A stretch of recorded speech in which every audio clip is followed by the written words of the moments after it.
Hello students, I am Kritika Pathak and today we are going to study about the chapter structure of chromosomes, cell cycle and cell division. We had already discussed the structure of chromosomes, gene patterns and nucleosome in detail. In this video we are going to discuss why does the cell divide and what are the sequences through which the cell division occurs. So let's discuss from the first topic, that is the significance of cell division. Why does the cell divide? See, there are the few significances that has been described over here. Why do we need cell division? And the first one is described over here is growth. For growth the cell division occurs. For replacement and repairment the cell division occurs. And for reproduction the cell division occurs. So we have to study all these four topics in detail. Let's begin with the growth topic. So for growth, जैसे कि हम छोटे होते हैं फिर हम धीरे धीरे बड़े होते हैं, तो जब हम बड़े हो रहे होते हैं तो हमारी हाइट ग्रो कर रही है, इसका मतलब कि हमारी बॉडी के जो सेल्स हैं वो डिवाइड कर रहे हैं, तभी हमारे अंदर ग्रोथ हो रही है। या फिर तुम ऐसा इमेजिन करो कि जब एक मेल और फीमेल गैमेट आपस में फ्यूज हुए होंगे, एक जाइगोट बना होगा, तो उसके बाद उस जाइगोट में भी तो डिवीजन हुआ होगा कि पूरा का पूरा फीटस फॉर्म हो गया, पूरा का पूरा बेबी फॉर्म हो गया। तो इसका मतलब कि सेल डिवीजन जो है वो रेगुलरली होता जा रहा है, जिसकी वजह से हमारी ग्रोथ हो रही है। तो क्या लिखा हुआ है कि ज्यादातर ऑर्गेनिज्म जो है वो एक सिंगल सेल से मिलकर बने होते हैं। जब वो फर्टिलाइज होता है तो एक ही सेल रहता है, फिर उसमें जो है वो डिवीजन बार बार होता है, जिसकी वजह से ढेर सारी सेल्स बन जाती हैं और वो ढेर सारी सेल्स से different different tissues, different organs बन रहे होते हैं, और वही सेल डिवीजन नेसेसरी है हमारी ग्रोथ के लिए। तो ग्रोथ के लिए तो सेल डिवीजन हो रहा है। ये रिप्लेसमेंट क्या चीज है? देखो, ऐसा नहीं है कि एक बार ग्रोथ हो गई, एक बार सेल बन गई तो सेल अमर है। सेल कभी मरेगी नहीं, सेल डेड नहीं होगी, सेल की डेथ भी होती है।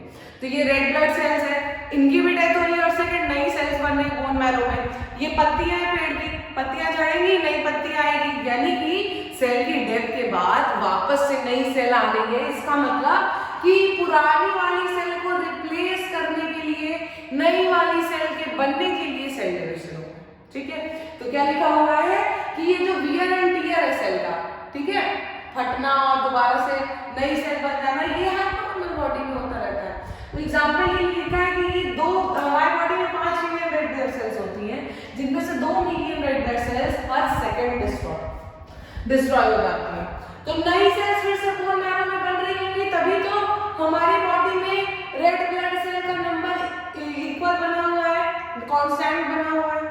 तो वैसे ही पत्तियों की बात मैंने बता दी कि जब ओल्ड वाली फॉल ऑफ हो जाएगी तो नई वाली बन जाएगी, है ना।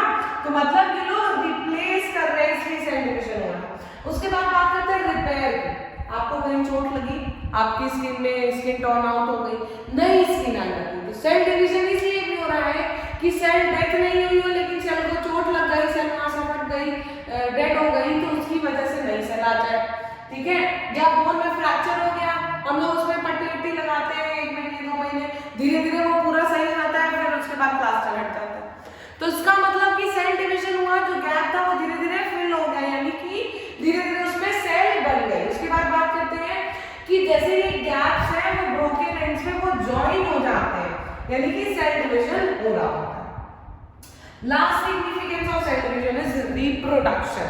रिप्रोडक्शन में अभी मैंने बोला कि मेल और फीमेल गैमेट आपस में मिलते हैं, फिर उसके बाद जाइगोट बनता है, जाइगोट से और डिविजन होंगे तो और ज्यादा बड़ा एम्ब्रियो बनेगा। तो इससे पहले ये रिप्रोडक्शन हो, सेक्सुअल हो या सेक्सुअल, अगर ये सेक्सुअल है, सपोज कि अमीबा है, बीच से इसमें फिशन हो गया, एक अमीबा इधर एक अमीबा इधर, बाइनरी फिशन, यानी कि इसमें भी सेल डिवीजन हुआ।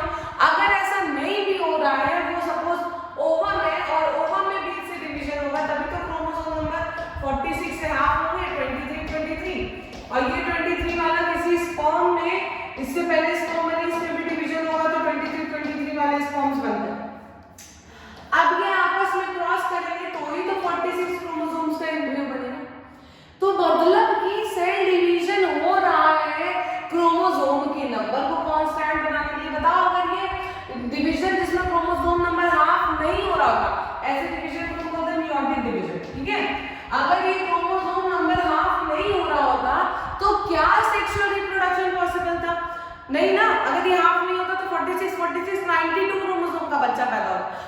290 292 किसी और से कितना करोड़ों में क्रोमोसोम चले जाते, पैदा ही नहीं हो पाता, इतना म्यूटेशन हुआ तो कॉन्स्टेंसी बनी ही नहीं रहती। ये कॉन्स्टेंसी कैसे बनी हुई है?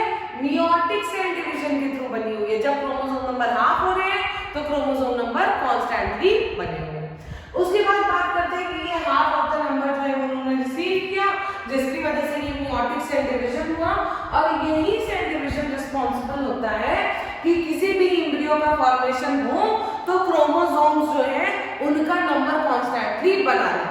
ये तो हो गया सेल डिवीजन का सिग्निफिकेंस। अब हम पढ़ते हैं कि ये सेल जब डिवाइड होगी तो उससे पहले सेल अपने आप को मैच्योर करती। इससे पहले तुम किसी को 1-1 रुपए दो, तुम्हारे पास कम से कम 2 रुपए तो होने चाहिए ना, डिवाइड करने के लिए 50 पैसे तो चलते नहीं कि तुम आधा आधा बांटोगे।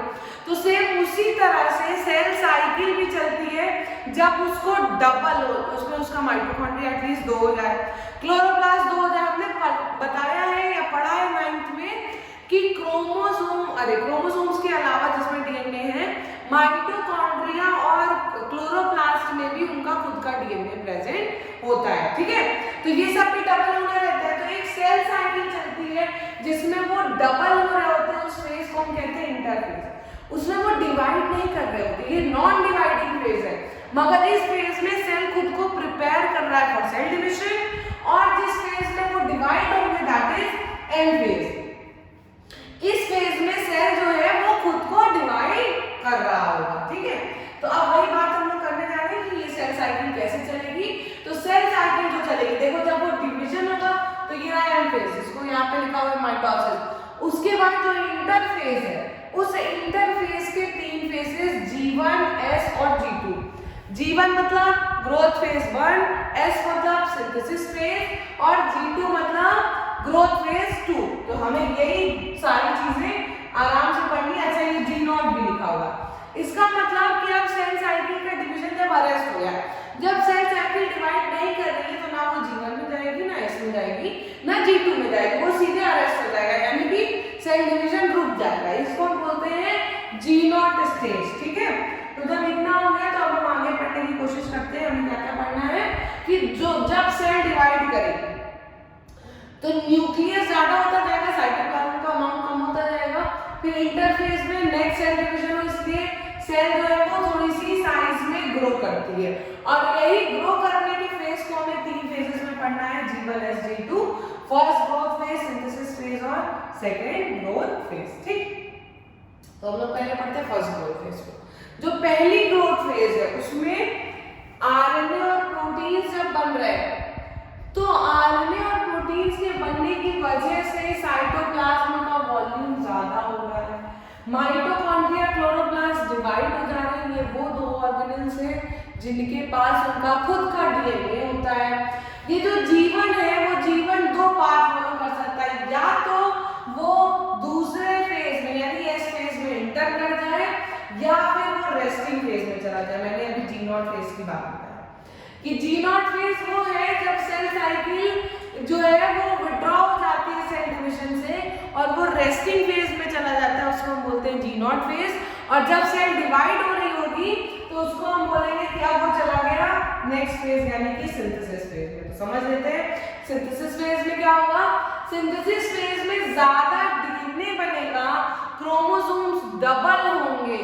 ये मत समझो कि क्रोमोसोम का नंबर डबल होगा, क्रोमोसोम का अमाउंट डबल होता है। अब क्रोमोसोम को नापने की यूनिट होती है सी, लेकिन उसको ऐसे समझो कि अगर 10 ग्राम क्रोमोसोम है, वैसे 10 ग्राम होता नहीं, मैं समझाने के लिए बता रहा हूं, तो ये एक्सप्रेस के बाद 20 ग्राम हो जाएगा। मगर अगर उस क्रोमोसोम का नंबर 46 है तो इधर भी 46 ही रहेगा, 92 नहीं रहेगा।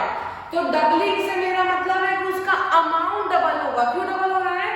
क्योंकि आगे चल के इसको 2 पार्ट में डिवाइड होना है। ठीक है, उसके बाद हम लोग बात करते हैं सेकंड ग्रोथ फेज की।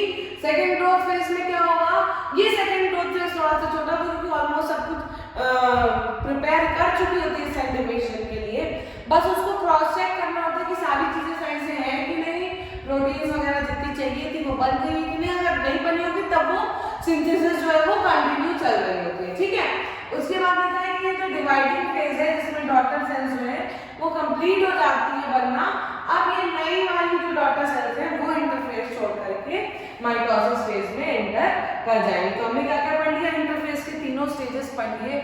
माइटोसिस फेज ही है वो सेल डिवीजन। अभी ना सेल साइकिल में सेल का प्रिपरेशन चल रहा होता है, फिर उसके बाद सेल खुद को डिवाइड करती है और 2 पार्ट्स में डिवाइड हो जाती है। आई होप ये इतनी बातें आप लोगों को समझ में आएंगी। Thank you for the class.